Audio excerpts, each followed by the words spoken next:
And we're lucky enough to be part of the same writing group and have been for years. I've known Mushroom since he was a little tiny writer, only that tall. And he's grown up and has this marvelous book launch of his second novel. So I'm very proud to be part of this. I'm going to read a very short piece. I timed it so I'd be sure it was short, which is a sequel to my last novel, The Young Comedians, which is about two guys in high school as in Barbara Knoyan's book, back in the 1950s, except on this coast rather than the other coast. Okay. And so Jack fell in love with Darla. It was an awful and frightening thing to see.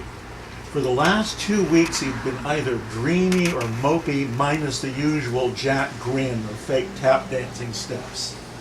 The thing is, he had never been in love before and didn't know how to go about it. Not that I really did either. Darla was a self-absorbed freak of nature, usually somber and moody, and when she smiled, I thought she looked a little predatory, like a crow that's found another bird's chicken. She was an unlikely object of affection for anybody, but not to Jack.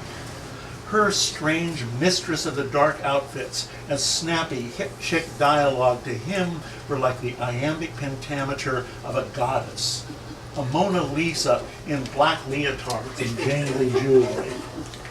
One Saturday afternoon, Jack and I took a drive down PCH together.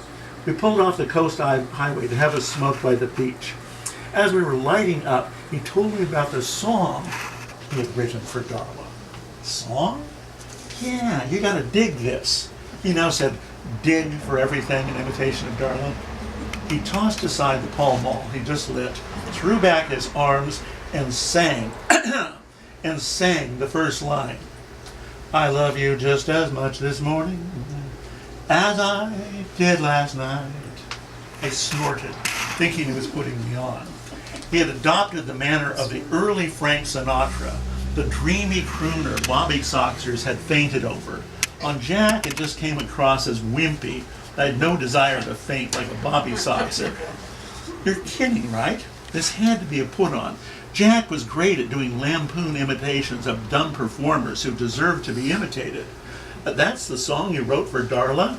He gave me a dark look. Yeah, this is the song. Now stop horsing around and give it a chance.